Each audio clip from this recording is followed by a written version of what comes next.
மாஸ்லோவோட இந்த தேவை படிநிலை தியரி ஒரு மனுஷனோட நடத்தைய என்னென்ன தேவைகள் எல்லாம் தூண்டுதுன்றத பத்தி பேசுது. இதுல நம்ம அடிப்படை தேவைகளை கீழே இருந்து மேல வரைக்கும் அவர் அரேஞ்ச் பண்றாரு. ஏப்ரஹாம் மாஸ்லோ இந்த தியரியை 1943ல ஆல்பர்ட் ஐன்ஸ்டைன், ரோஸ்வெல்ட் மாதிரியான பெரிய மனுஷங்களை ஆராய்ச்சி பண்ணி எழுதியிருக்காரு. இதுல முதல்ல உடல் சார்ந்த தேவைகள், பிசியோலாஜிக்கல் நீட்ஸ்.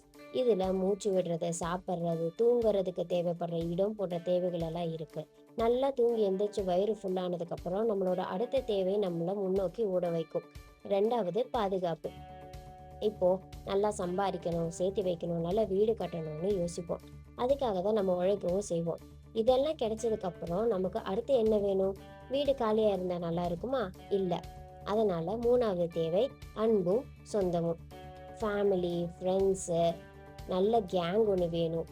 இப்போ அந்த கூட்டத்துல நம்ம ஒரு நபர் ஆனதுக்கு அப்புறம் அவங்க கிட்ட இருந்து நம்ம தனியா தெரியணும்னு ஆசைப்படுவோம். இது ஸ்டேஜ் 4. இந்த நிலையில நம்ம மரியாதையை எதிர்பார்ப்போம். காசு இருந்தா நல்ல காஸ்ட்லியான வாட்ச் வாங்குவோம். நல்ல அறிவு இருந்தா புக் எழுதணும், பெரிய வேலைக்கு போகணும், ஏதாச்சும் பெருசா சாதிக்கணும்னு தோணும். போட்டி மனப்பான்மை, முயற்சி பண்ணணுன்ற எண்ணம்லாம் இப்பதான் வரும்.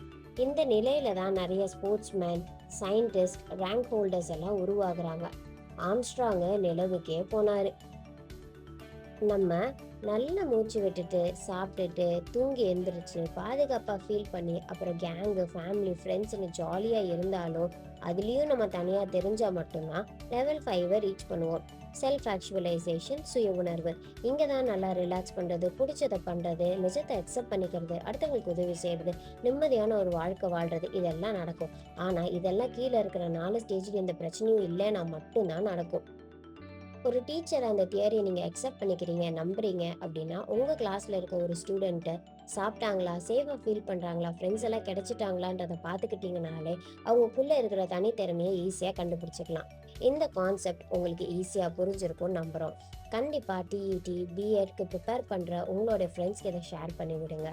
டவுட்ஸ் இல்லைன்னா ஏதாவது டாபிக்ஸை ஸ்பெசிஃபிக்காக கவர் பண்ணணும்னா உங்களோட ஐடியாஸ் அண்ட் டவுட்ஸை கமெண்ட் செக்ஷனில் போடுங்க. நன்றி.